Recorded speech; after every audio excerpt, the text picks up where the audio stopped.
Okay, we have one case remaining on the docket today, and I apologize if I mispronounced the appellate's last name.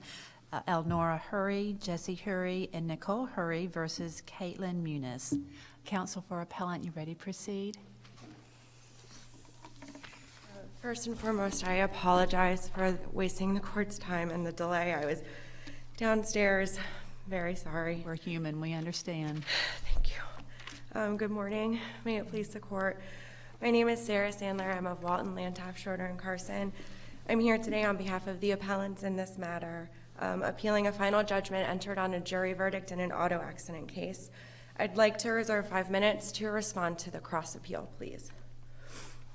As this court knows, we've raised several issues on appeal, so I'll do my best to get through them unless, of course, the court has specific questions about specific issues.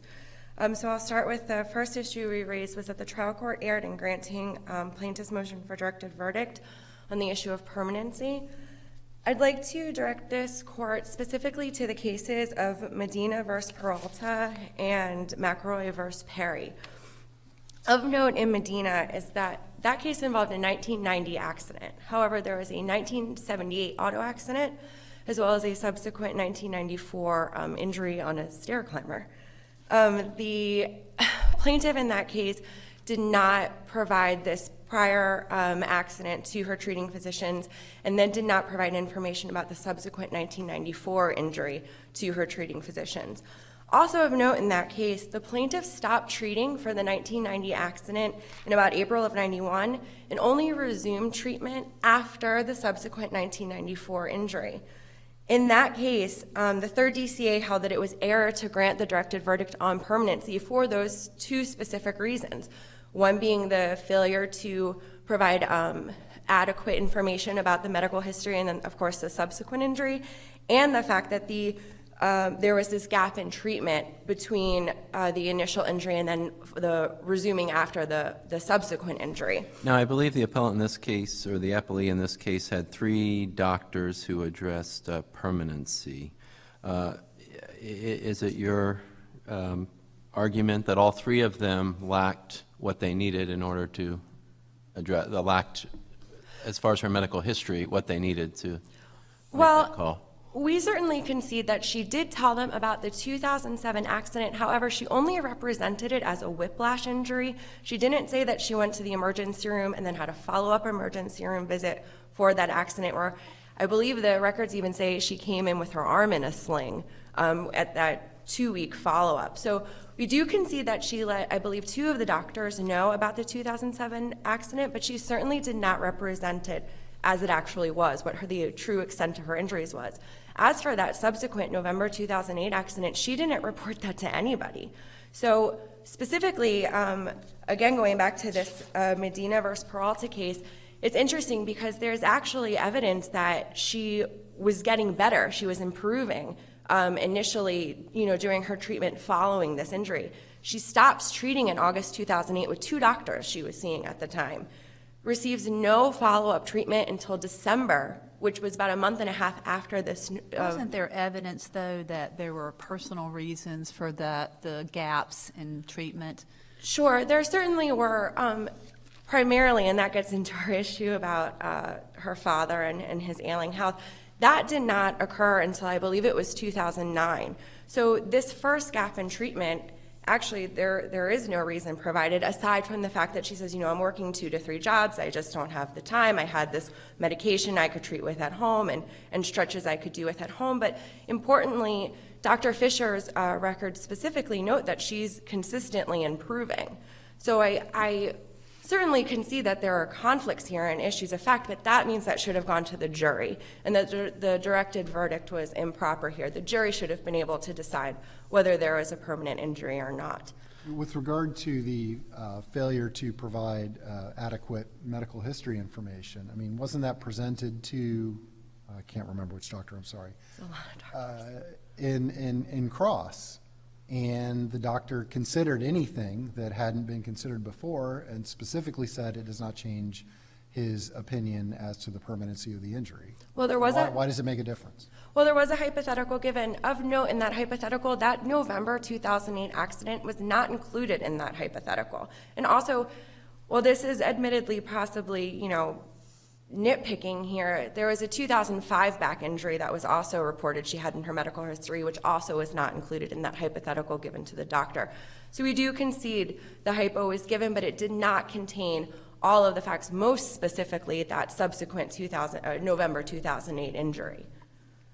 What did the doctors who you cite, Dr. Lord, Dr. Foley, what did they have to say on permanency, and why did their testimony create an issue here that should have gone to the jury? Sure. Well, Dr. Foley said this was degenerative changes, that she went into this accident with these conditions already. He looked at a lot of the images, the MRI images, that sort of thing, and said that any changes to her spine that were the images taken 19 days after the accident, they would not have been able to show up on those x-rays and what have you within such a short period of time. So his opinion was that these were degenerative in nature. They existed before this particular accident. In terms of Dr. Lorette, he testified that he could not say with any degree of reasonable certainty here that she suffered a permanent injury. Now, I do concede, and I'm sure Appelli will point out, that he ultimately says, well, on cross-examination, of course, he says, well, it's not impossible, but I can't say with any degree of medical certainty, which is actually why I bring up McElroy versus Perry. Because in that case, the second DCA also found that the trial court erred in granting the directed verdict on permanency. Of note in that case, the court found that there was countervailing expert testimony, and one of the defense experts there said he couldn't rule it in and he couldn't rule it out. So a very similar type of argument, almost to the point where Dr. Lorad's a tad bit stronger because he says, well, it's not impossible. In McElroy, the expert actually said, I can't really rule it in or rule it out one way or the other, but the court still found there was countervailing expert testimony there. So your interpretation of countervailing expert testimony is something less than directly refuting an expert's opinion? Well, I think that so long as an expert provides a basis for the jury to make a decision here, that it could be countervailing. I think the jury is supposed to be able to make those type of inferences and decisions for themselves. Then it shouldn't be something on directed verdict. And of course, I again note that Dr. Foley said there was no permanent injury. These were degenerative in nature. I'm going to switch gears unless there's any other questions on that one. I'm going to quickly jump to the future medical expenses.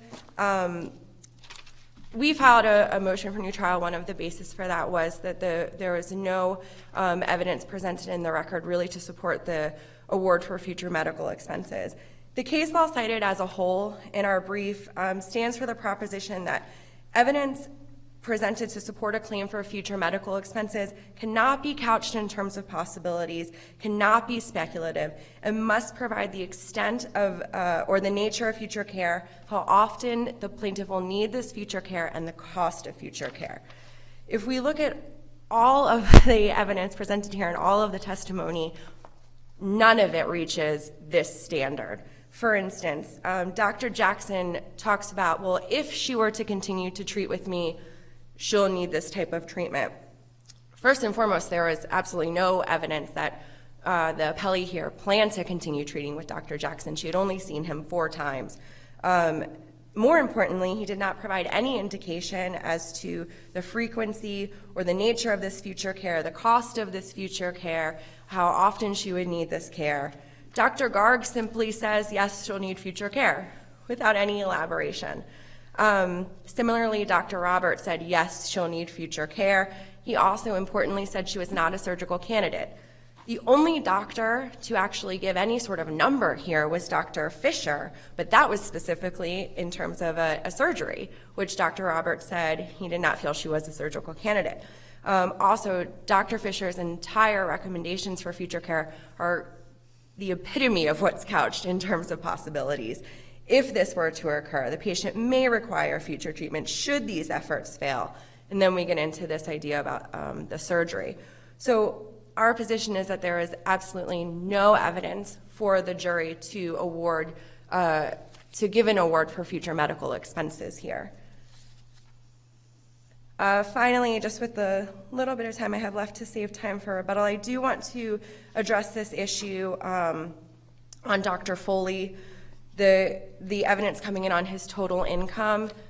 First and foremost, Elkins, the Florida Supreme Court tells us that an expert does not need to answer questions about how much money he or she earns as an expert and how much total annual income that they make.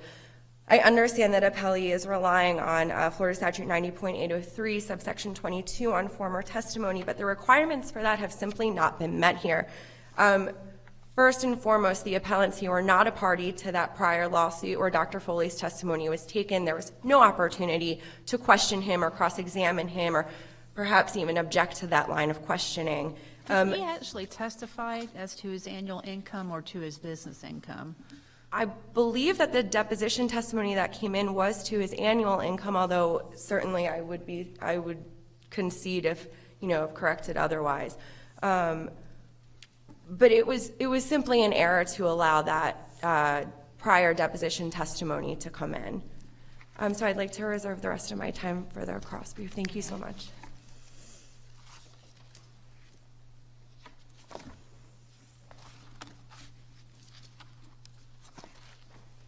Good morning, Your Honors. May it please the Court. My name is Therese Felt. I'm with the McKenzie Law Firm. We represent Ms. Caitlin Munoz in this case. She was the plaintiff in the lower tribunal and the appellee and cross-appellant here before you today. And also, I would like to reserve 3 minutes for the rebuttal on the cross-appeal. The first issue that the appellants have is the issue of the directed verdict on the permanency. The trial court was absolutely correct in granting that directed verdict. Under the burden shifting framework that was established in Wald, once the plaintiff sets forth expert testimony on the issue of permanency, the burden then shifts to the defendant. So at this point, it's the defendant's burden. And in this case, our client put forth sufficient expert testimony on the issue of permanency. So at this point, it was the defendant's burden to rebut this testimony. Well, I think the issue there is whether the experts had the full and complete medical history before them in rendering the opinion, because if they did not, then certainly that would have allowed, in the context of a jury, to reject the medical testimony. So can you elaborate on that particular issue?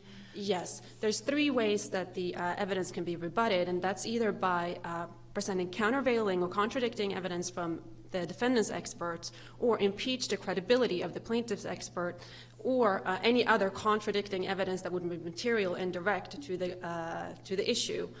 And here, the defendants didn't do either of them. And the issue that you brought up would go to the second part here, whether the inconsistencies in the reported medical history would impeach the credibility of plaintiff's experts.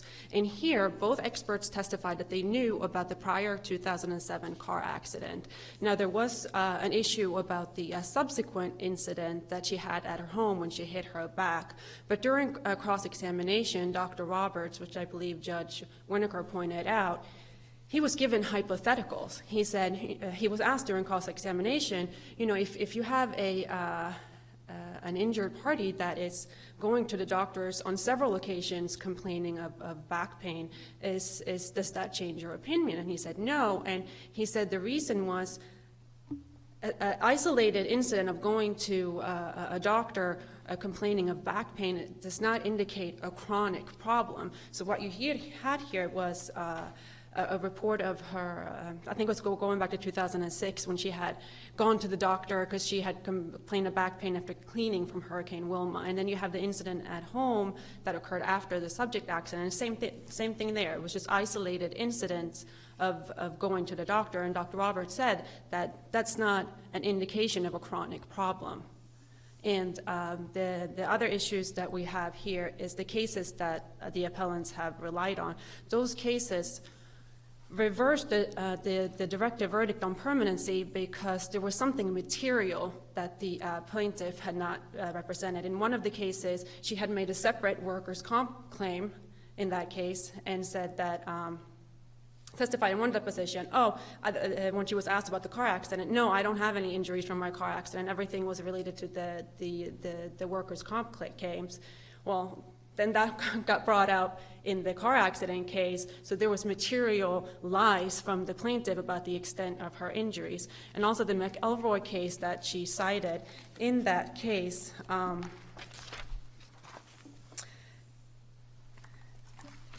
they cited that for the position that even if a doctor can't say one way or the either about contradicting the expert testimony, in that case, there was also evidence that the plaintiff was actually lying about her injuries. The doctor didn't just say, oh, I don't know, I can't really say if she has a permanent injury or not, like Dr. Lorette did in this case. He also testified that he believed that the plaintiff in that case was exaggerating her symptoms. He didn't believe her. So there was more to it in that case than what we have here. Well, just the mere fact that the doctor in McElroy said that he couldn't rule it in or couldn't rule it out, if the court considered that something that would cause it to go to the jury alone, I know there may have been other things in there, but if that's, I mean, is that something that the court said constitutes countervailing testimony?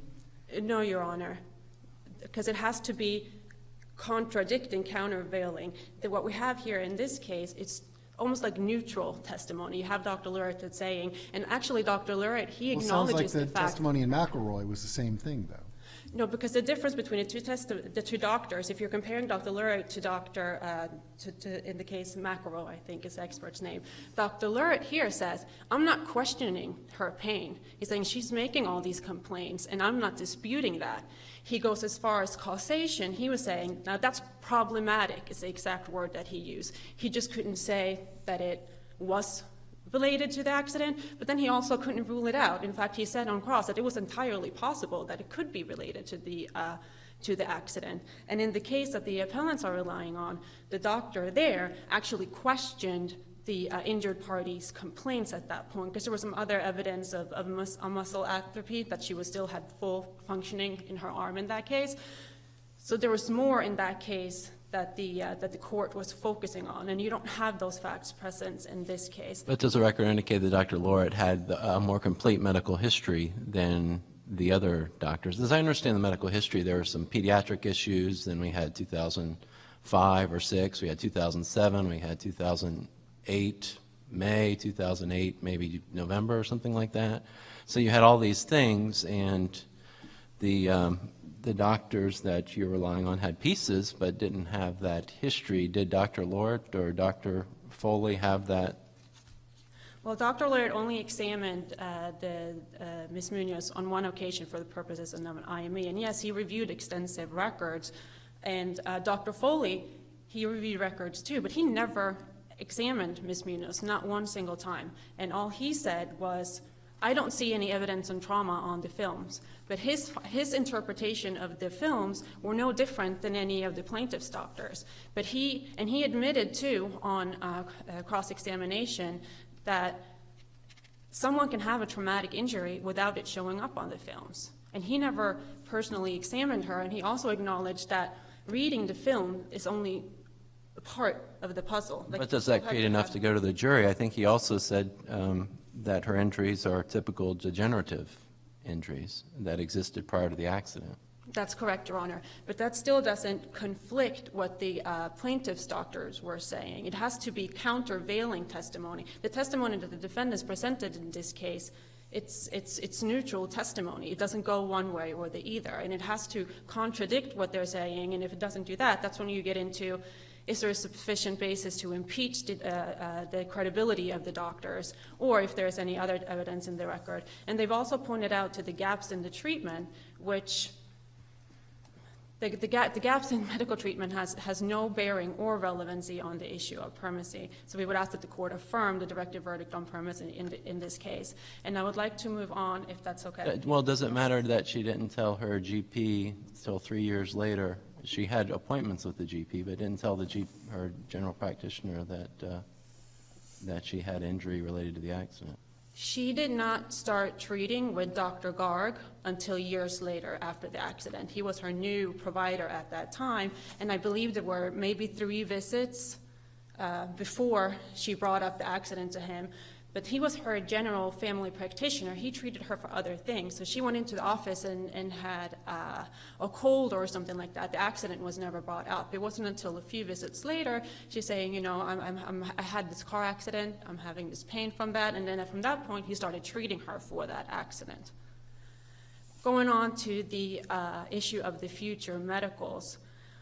The plaintiff there only has to be sufficient evidence in the record from a jury that a jury could infer the need for future medical care. And that's the first part of it. And the second part of it is if there is a reasonable basis in the evidence that you can come up with the amount, like the dollars of the future care. And there is no requirement that the doctors must say, this is the future care and this is how much it's going to cost. As long as there is any basis in the evidence from which the jury could infer the cost of the medical cares. So you look at the first prong of it here, and actually the case that's been cited by the appellants, the Almeida case, which they cite for the proposition that you can't rely on past medical expenses. Well, if you look at that case, the only testimony that was in that case was an expert that said permanent injuries. The claimant there had permanent injuries. He did not say what the future care was going to be. And the court in that case said that's sufficient to satisfy the first prong of it, because if someone has permanent injuries, there's going to be future medical care. And the issue that the court had in that case was determining the amount of the future care, because the only medical bill that it had was the cost for a past surgery. So what the counsel did in that case is said, oh, well, she's going to have to go to the doctor at some point, so we can just figure the cost of the surgery was $7,000, so maybe she's going to be charged $25,000 going forward. That's not what you have in this case. In this case, you have 3 doctors saying, yes, she absolutely has permanent injuries. She's going to require future care. Dr. Jackson says she's basically going to continue with the same care that she has been throughout this year, which is pain medication, referrals to a chiropractor for manipulative treatments. And then you have Dr. Roberts, too, saying, yes, she's going to absolutely require chiropractic care for the rest of her life, because these problems are never going to go away. So you look into evidence, she was going to Dr. Roberts at least every other week on a consistent basis towards the end. In fact, at the time of trial, he testified she had been in his office the week before. So even just looking at the chiropractic treatments alone, which you look at the past bill, $70 a visit, that's add up to about $1,800 a year. She has a life expectancy of 57 years. That it actually would exceed $35,000 that she was awarded. The same thing goes with the prescriptions. You can see the prescriptions that she was getting from Dr. Garg. She's going to continue that prescription. The jury had a sufficient basis to look. So this is what her prescription costs. She's going to need to continue this, and you can total it up. So in fact, the evidence shows that the future medicals could have been more than $35,000, but at the very least, it was $35,000. And moving on to the issue of Dr. Foley's income. The cases that the appellants have cited are discovery dispute cases. Elkin's court were concerning the scope of discovery of expert information, and it never discussed whether any information was relevant in those cases. The holding in Elkins was later codified into Florida Rule of Civil Procedure 1.280, and that too is strictly a rule that governs discovery, and it says that this is the information that you can get from an expert doctor. And yes, it does say in that rule that an expert need not provide information about total income. But it doesn't say that if he gives that information up, it's not admissible. That's not what those cases in that rule stand for. In this case, you have a deposition that he gave in a prior case where he said, I make more than $2 million a year providing expert services. This is exactly the testimony that is relevant to impeach an expert to show bias. All these cases that are out there since the Elkins holding are discovery cases. They do not say this evidence is not relevant. On the other hand, some of the cases like Allstate, Mejia, all those cases talk about the relevancy of this evidence, and then you balance that when you're talking about discovery dispute with the need to kind of protect the doctor so that the discovery is not overly burdensome. But all those concerns, they go away when the doctor has already provided that information and in essence waived any of those arguments. Therefore, the testimony of his income was proper, and that should be affirmed. Turning over to the appellant's or appellee's cross appeal, there's two issues that we have, but I would like to briefly address the first issue. The first issue is the comparative negligence, the directive verdict. The appellant's, Ms. Munoz, should have been entitled to a directive verdict on the comparative negligence issue because as the defendant, they have the burden to prove that first she was negligent and then that it caused the injuries. Here, there's absolutely no evidence whatsoever that she could have avoided the accident if she possibly was driving at 30 miles per hour. Absolutely no evidence in this case at all. And quickly, the cases cited in the reply brief from the appellant, those are different because it was an issue of fact as to how the accident occurred. Well, isn't there an issue of fact of how fast she was driving in this case? But it's not the speed of which she was driving that's the issue here. The issue is, could she have avoided the accident if she was driving at 30 miles per hour?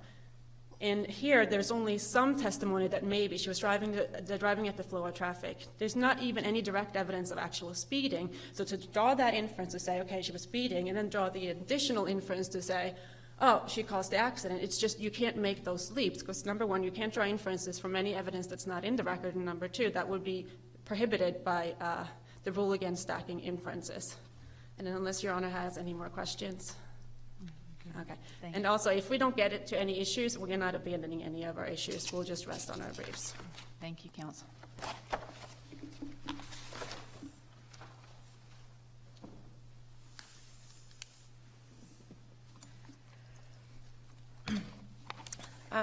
I'd like to quickly touch on some of the issues raised in terms of some of the issues on the initial brief. First and foremost, as to that November 2008 injury, I just think it's important to note that Ms. Munoz went to the emergency room for that injury, said her pain was an 8 out of 10, was diagnosed with a lumbar sprain or strain. So in terms of it being an isolated incident, which it certainly was, again, the plaintiff's expert was not specifically asked about that hypothetical, and also this was an injury where the notes indicate she hits her back on a counter, she falls on a floor. She doesn't even mention this May 2008 accident when she goes to get treated for that. So it is rather significant. In terms of the D'Almeida case on future medical expenses, appellee just argued that the jury should have been able to look at the past medical bills and infer what the future medical expenses should be, but that's exactly what D'Almeida says you cannot do. So none of the experts, none of the witnesses, none of the records were introduced to the jury, which would have indicated an actual amount for these future medical expenses. Finally, with regards to Dr. Foley, the case law cited by the appellee is all about the relationship between the expert and the party. You know, how often have you testified for, you know, this party before? How much have you made from that party? How much are you making for this case?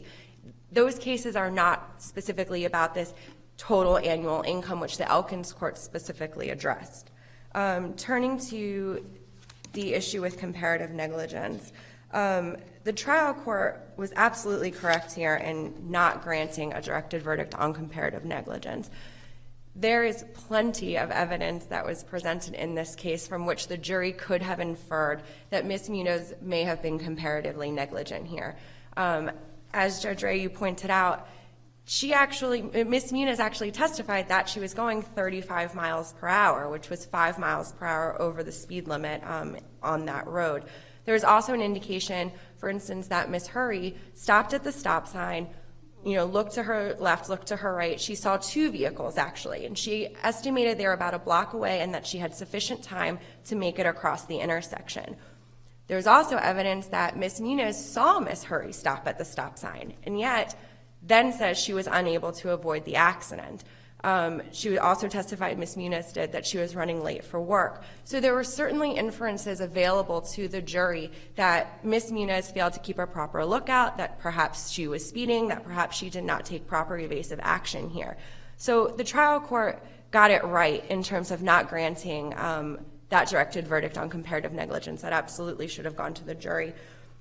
And then just in terms of the editor issues on the cross appeal, There was plenty of evidence before the jury to make the findings that they did.